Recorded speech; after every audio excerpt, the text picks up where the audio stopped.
Go ahead. Thanks, Vedant. So Benjamin Netanyahu testified to the U.S. Congress in 2002. This is before we invaded Iraq, and he said, quote, "There is no question whatsoever that Saddam Hussein is seeking and is working and is advancing towards the development of nuclear weapons." He then went on to say he was hiding nuclear facilities underground. We now know this was a lie, one that many U.S. service members and innocent Iraqis paid the price for. Netanyahu, in that same congressional hearing, goes on to say, "Obviously, we'd like to see regime change, at least I would, in Iran. The question now is, what is the best way to proceed? It's not a question of whether you'd like to see regime change in Iran, but how to achieve it."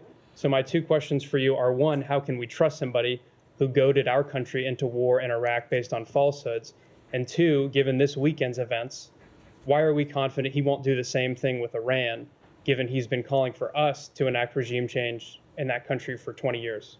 I'm not sure I fully understand your question, but so let me just say a couple things. First, as it relates to Prime Minister Netanyahu, this is somebody who the president has a close working relationship with. It's someone that the secretary has a close working relationship with. But broadly, beyond any immediate official or individual in the Israeli government, our partnership, our relationship with Israel, our commitment to its self-defense and our commitment to its security transcends any government in Israel. It transcends any government in the United States, and it's a relationship that has pursued and persisted over the course of various political parties and presidents.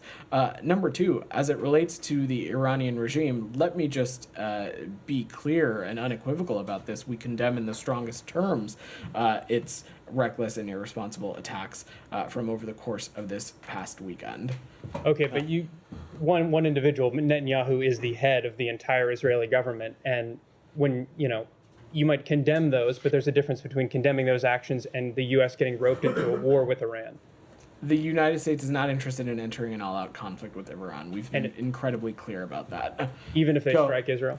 We have been very clear about our commitment to Israel's security and its self-defense. We've also been clear that we will not be participating in any offensive operation, but our commitment to its security and self-defense is ironclad.